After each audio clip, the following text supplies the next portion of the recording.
کہ ہمارے اتنے جج بیٹھ کے ان کی قابلیت کیا ہے، کون کس طرف ہے، کس طرح کارروائیاں چلتی ہیں عدالتوں کی. یہ ایک اچھی شروعات ہے اور اسے جاری رہنا چاہیے. باقی کیسز میں بھی جتنے یہ بڑے بڑے چوروں لوٹوروں کے کیسز ہیں، توشہ خان ہے یا عمران خان کا کیس ہے، تمام کیسوں کی اس طرح لائیو کوریج ہونی چاہیے چینلوں پہ، تاکہ عوام کو دکھے کہ عدالتوں کے اندر وکیل کیا کر رہے ہیں، وہ مجرم کیا کر رہے ہیں، یا ملزم جس پہ ہے عمران خان کیا کر رہے ہیں، یہ نواز شریف آصف زرداری کیا کھیل رہے ہیں.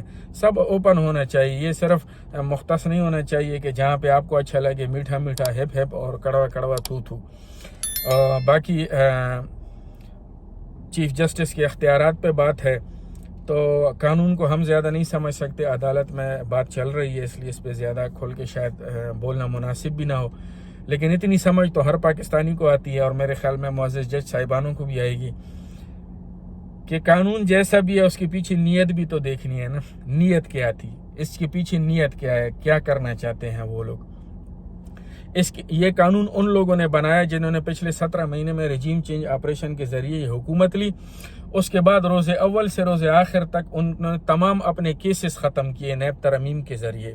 جتنی انہوں نے لوٹ مار کی تھی اس لوٹ مار کو ختم کیا. ایسے لوگ اگر کوئی قانون سازی کریں گے تو اس پہ عوام بھی لازم سوال اٹھائے گی، اور معزز عدلیہ کے اندر موجود بھی ججز بھی، جیسے جسٹس منیب اختر صاحب، جسٹس اعجاز الاحسن صاحب، جسٹس عائشہ صاحبہ اور ایون اطہر من اللہ صاحب نے بھی بہت اچھے کامنٹس دیے ہیں، ریمارکس دیے ہیں. اور واضح تھا کہ منیب اختر صاحب اور اعجاز الاحسن صاحب کلیئرلی یہ بتانا چاہ رہے تھے کہ ٹھیک ہے آپ لوگ کی ایک قانون سازی آپ اچھی نیت سے مطلب اچھے لیے کرنا چاہتے ہوں گے، مگر اس کے پیچھے نیت اچھی نہیں ہے، اور وہ نیت پوری قوم کو پتہ ہے کہ ان کا مقصد کیا تھا اور اس کے پیچھے آگے مقصد کیا ہے. تو معزز چیف جسٹس صاحب سے یہ درخواست ہے کہ آپ آئین اور قانون کی بات کرتے ہیں، آئین اور قانون کی بالادستی کی بات کرتے ہیں، تو 17 مہینے میں جتنے لوگوں کے گھروں پہ ناجائز چھاپے مارے گئے، جو بغیر کسی پرچیوں کے گرفتار ہیں، سپریم کورٹ میں حکومت کا جواب موجود ہے کہ ملٹری ٹرائل نہیں ہوگا، اس کے باوجود چل رہا ہے، جیسے میاں آباد فاروق کا آج پتہ چل رہا ہے، تو اس کے متعلق سو موٹو لیں. جو عمران خان کو جس طرح سیفر کیس میں گھیرا ہوا ہے، اور کبھی جج بھی مار ہوتے ہیں، کبھی وکیل بھی مار ہو رہے ہیں، تو اگر آپ نے صحیح آئین و قانون دیکھنا ہے تو پھر اس پہ بھی لیں. اس کے علاوہ تحریک انصاف کی وہ خواتین جو پرامن احتجاجوں میں شریک تھیں اور وہ 125 دنوں سے بند ہیں، عمران ریاض ہو گیا، کتنے کو ملک چھوڑنا پڑا، تو آپ اس پہ ایک جامع سو موٹو لیں، بلائیں اداروں کو، پوچھیں ان سے کہ اگر ان کے خلاف کوئی ثبوت ہے تو عدالتوں میں لائیں، ان کو مجرم ٹھہرائیں اور سزا دلوائیں. لیکن 120 دنوں تک غائب رکھنا کہاں پہ ہے؟ پھر چودھری پرویز الہی کو ایک عدالت چھوڑتی ہے دوسری، اور پیچھے باہر سے پولیس گرفتار کرتی ہے. تو اگر آپ عدلیہ کو عزت دینا چاہتے ہیں تو اپنا سو موٹو ختم کر کے صرف عزت نہیں ملے گی، آپ کو عزت ملے گی جب آپ قوم کے وسیع تر مفاد کو بھی دیکھیں گے. جہاں آپ کہتے ہیں نا پاکستان کا مفاد دیکھنے اور لارجر مفاد دیکھنے، تو لارجر مفاد قوم کے ساتھ کیا ہو رہا ہے، لوگوں کو گھروں پہ کس طرح اٹھایا جا رہا ہے. آج میاں آباد فاروق کی مثال آپ کے سامنے ہے کہ اس کے جنازے میں بھی 500 لوگوں کے ساتھ آئے ہیں، سینکڑوں پولیس اہلکار آئے ہیں اور اس کو جانے نہیں دے رہے ہیں. پھر کیمرے سے کوئی تصویر نہ بنائے. کون سا خوف ہے ایسے کہ اپنے لوگوں کو دشمن بنا رہے ہیں؟ تو اگر آپ نے سو موٹو لینا ہے یا آپ نے عدلیہ کی وقار کو بحال کرنا ہے تو سب سے پہلے تو یہ دیکھیں کہ عمران خان کے کیس میں عدالت کے اندر جا کے جیل کے اندر اٹک جیل میں جا کے کر رہے ہیں. ایک سابق وزیر اعظم کے ساتھ یہ جو رویہ اپنایا جا رہا ہے، کہاں گیا آپ کی عدلیہ، کہاں گئی آپ کا عدلیہ کا وقار؟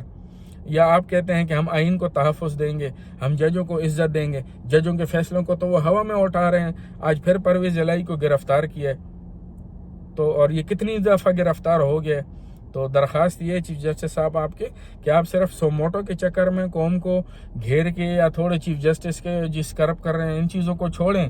پاکستان کی عوام تب خوش ہوگی جب آپ عوامی مسائل پہ اس طرح لائف کارروائی کریں گے اور ان کے فیصلے بھی اسی دن ہوں گے. جس طرح آج آپ لوگوں نے بہت زیادہ ٹوکا ہے وکیلوں کو، اس لیے آج فیصلہ نہیں ہو سکا اور بات بہت زیادہ لمبی ہو گئی تھی، تو آپ کو آخر میں وہ ہٹانا پڑا. تو کیا فائدہ ہوا پھر فل کورٹ کا کہ ابھی 2-3 جج اگلی بار بیٹھیں گے؟ فل کورٹ کے در گیا ابھی.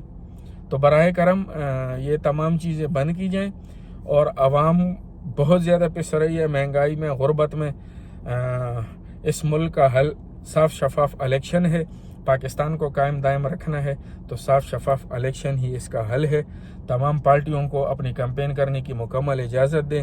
جو جیلوں میں بوگس طریقے سے بند کیے گئے ہیں، قانون میں سی قانون کی آڑ لے کر جس طرح لوگوں کو گھیرا جا رہا ہے، جیسے عمران خان پہ 200 کیسز بنا دیے گئے ہیں، لیں اس پہ 100 ماٹو کہ کیسے ایک بندے پہ 200 کیس بن گئے ہیں، کس چکر میں بن گئے، اتنا بڑا دہشت گرد تھا تو یہ کیا چکر ہے کہ 200 کیس بن گئے، لیں اس پہ 100 ماٹو، دکھائیں پھر آپ 5-6 ججز کمیٹی بن کے باقاعدہ اس پہ 100 ماٹو لے لیں۔ اور پچھلی 44 دن سے جو کیس 2 منٹ میں اڑ جانا چاہیے اور 2 منٹ میں سننا چاہیے وہ آپ کو نظر نہیں آ رہا ہے۔ وہ چاہے نواز شریف کا کیس سننا ہو، وہ ملک سے بھگوڑا ہے، عدالتوں سے ایبسکونڈر ہے، اور آج اس کو 21 اکتوبر میں آ کے کھلے عام ایک پروٹوکول دے کے آمد دی جائے گی، تو عدالت کی توقیر اور عدالت کی عزت وہاں پہ کہاں چلی گئی ہے محترم جج صاحب؟ وہ کہاں پہ گیا؟ کون گرفتار کرے گا؟ کون قانون کی بات کرے گا؟ تو ایسا نہیں ہے کہ جہاں پہ آپ کو کسی سے بغض ہو تو وہاں آپ قانون و آئین کو دیکھیں، اور جہاں آپ کا مفاد یا وہ نہیں ہے تو پھر وہاں آپ آئین اور قانون کے متعلق آنکھیں بند کر لیں۔ تو یہ 2 ٹاپک تھے آج جن پہ بات کرنی تھی، اور امید ہے کہ آپ سب کو لگے گا۔ کومنٹ میں بتائیں اگر اس میں آپ لوگوں کو چاہیے کچھ بہتری کرنی ہے، کچھ پوائنٹ مس ہو گئے ہیں، یا آپ کی اپنی کیا رائے ہے ان کے متعلق، وہ بھی کومنٹ میں شیئر کریں۔ انشاءاللہ پاکستان کی بہتری کے لیے ہم سب مل کے کوشش کریں گے۔ پاکستان ہمارا ملک ہے، یہ ادارے بھی ہمارے ہیں، یہ ملک بھی ہمارا ہے، یہ فوج بھی ہماری ہے، یہ ملک بھی ہمارا ہے، تو ہم سب نے مل کے چلنا ہے، لیکن روایات کو پامال کر کے نہیں۔ روایات کی پامالی جہاں شروع ہو جاتی ہے وہ معاشرے بگڑ جاتے ہیں، تباہ ہو جاتے ہیں۔